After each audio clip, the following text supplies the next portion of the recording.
last time we could probably screen this with an audience, so thank you for being the last audience. I'm going to jump in. What if I take my mask off? No. I'll take my mask off for this because. I know. Do you want to share what the thrust was behind making the film and why we were compelled to make it? Yeah, well, the movie explores the repercussions of growing up under the sway of narcissism and psychological abuse. And both Deb and I come from this background. We were both raised by narcissists, and we wanted to make a movie that we hadn't seen before, and really to talk about something that isn't covered in films. And the repercussions of this experience and how it gets into your being and your decision making and your sense of yourself, or actually your lack of sense of yourself. And really it's a subject matter that society has been reticent to talk about, but that's changing. It's changing in a lot of ways. I looked up as of a couple days ago, when you do a Google search on narcissism, there are 181 million Google results. YouTube videos have 9,120,000. Psychological abuse has 425 million Google results. And we've been on this journey with incredible people. We've had Dr. Ramani, who's the premier expert of narcissistic personality disorder. We've worked with Pallavi Darwin, who writes domestic violence policy for the Los Angeles District Attorney's Office. And they've been championing on the film and all these discussions that we've been having. And they get at it through either the court system or through clinical psychology. And we've been getting at this discussion through art and through entertainment. Can you explain to people what narcissism is? Yeah, I'll give the layperson. I'm not a therapist, obviously, but narcissists don't care about other people. They have no empathy. In fact, they don't see other people as separate, unique, independent individuals. They see them solely as something to fulfill their needs. They're very concerned with outward appearances, and so that sometimes manifests in terms of, trappings like houses or clothes or, impressing people with a car, that kind of thing. But it also really manifests in terms of they want to appear good. They don't care about actually being good or doing good things, but they want it to look that way. They also cannot stand the success of others. So they suppress and they scapegoat and they gaslight the people around them. And they are also live in a sort of constant fear of being exposed to themselves. They obfuscate the truth from themselves, but also to the outside world. And there's often a very different public and private image, and they often lie a lot. There's a lot of lying that goes on. Why did you decide to make this film so personal? Well, we chose to make it. It's my face on there, but really, we both, we come from very different places, very different, our parents did very different things. My parents were in Hollywood, Southeast London. The thing with this kind of behavior is it straddles all stratas, and it's really the same behavior no matter what. And we felt like the more personal, the more universal. I mean, we really wanted to invite the viewer, rather than being solely a spectator and sitting back, but to become a participant, to have a moment because of the way that the film is constructed, to turn the lens on their own lives. And, really it was using both of, our families and the sort of thought process, the internal monologue, all that stuff is really both of, we scripted it from both of our experiences, but we have Jules, my alter ego, experiencing it in the film. It really is a device to have a broader conversation. I had an experience with a journalist that I've worked with forever, through the years, every project, and we were scheduled to have a 20-minute phone interview. And when she got on the phone, she said, "Juliet, I'm so excited to talk to you about this movie.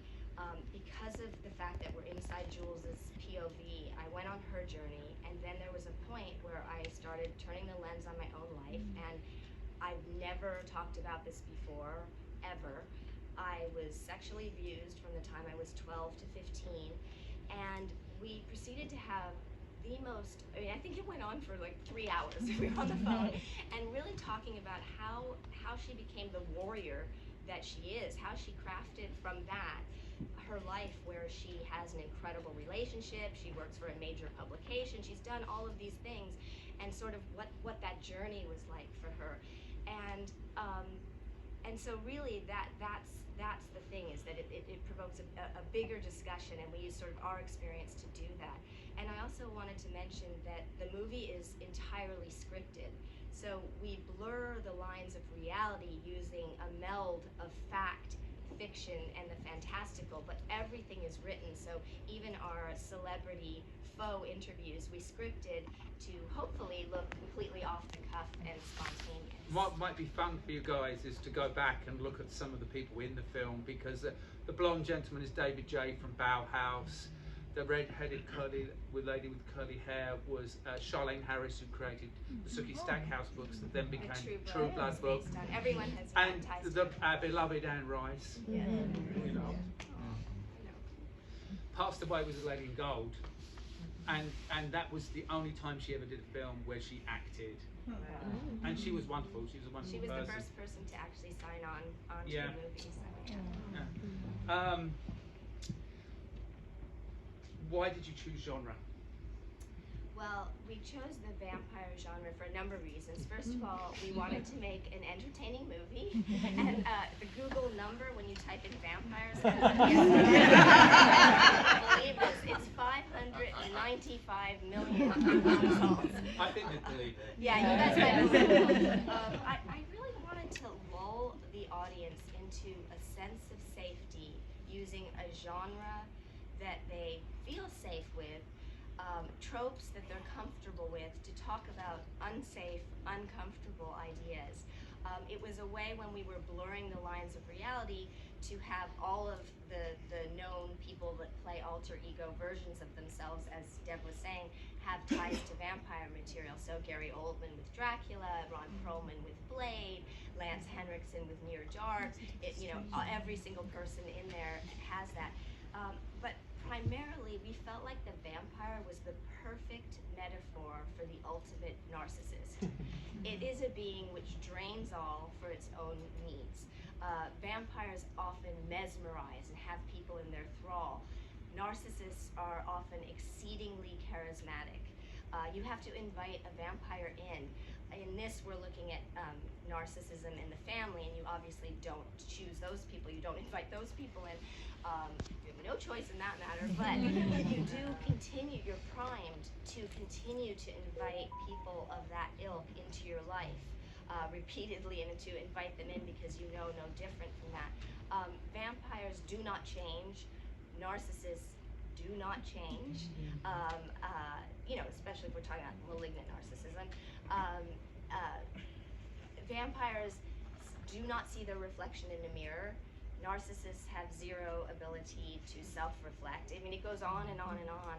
And we really were looking at the whole spectrum from, as it says at the end of the movie, from the consistent, systematic snuffing of light, life, and liveliness, all the way to the heinous snuffing of life, which the Darcel character personifies. And Darcel actually means darkness in French, and he is, the most heinous and the most diabolical. And in the movie, you're never quite sure, is he a serial killer who emulates a vampire? Is he a vampire? Either way, the traits are the same. And what we were really exploring is how we often replay the unwinnable parent or the past trauma, and we create these relationships, and we try to win this time, and we say this time it's going to be great, and we pick people, of course, that are not going to fulfill that, and instead it just gets worse and worse and worse. And so that's obviously what Jules is doing in the movie. We're going to talk about the voiceover, but for people who like Buffy, who were the actors doing the voices? Oh, and so the parents in the film are Harry Groener, who played the mayor on Buffy, and his wife Dawn Didowick, and they're just brilliant. And do you want to just? This is the last time, so forgive me, because this is the last time I'm going to get to tell some of these stories for a while. Tell the story of us recording that and what that was like. Oh, it was funny. So we lived right around the block from Harry and Dawn, and we were really close friends. And we said, you know, do you guys want to come and we'll do a kind of temp track, just recording some of the thoughts. And we wanted them whispers, and obviously this wasn't totally 5-point like the way the sound mix is supposed to be. Anyway, so we said, okay, we're just gonna do temp thing. And they came over to the house, and we had all these, you know, scripted negative thoughts, and we were reading them and reading them. And the thing that was so brilliant about them is they did every possible thing. Like sometimes it's seductive, and sometimes it's gleeful. Like Dawn has a line where she goes, "You're a fuck up," with such glee, and it's just every time it was, you know, so perfect. And so we did all of these lines, all this negative thinking. I think we did it for like a couple hours, and then I said, I think we have enough of that. I think we're good. And then Perry was like, do you have any booze? I was like, yeah. We sat and we talked and we did all, and then I started layering them when I was working. I worked with our editor, is actually a BAFTA nominated editor, but I taught myself to edit and did sort of first passes of things to because it's a very differently constructed movie. I thought, well, trying to explain in words is one thing. It'll be easier to sort of show him what I'm thinking. And so I layered all the voices and started working on it. And then as we started working, we thought, I don't want to record this. And we ended up mixing on the Sony lot and using that actual record that we did in our house because they just were so amazing. Also, I think part of why what was the impetus for where the idea of having that voice? What was the thing about that voiceover? Well, we were thinking about the fact that we had never seen a movie that sounded remotely like the thoughts in our minds.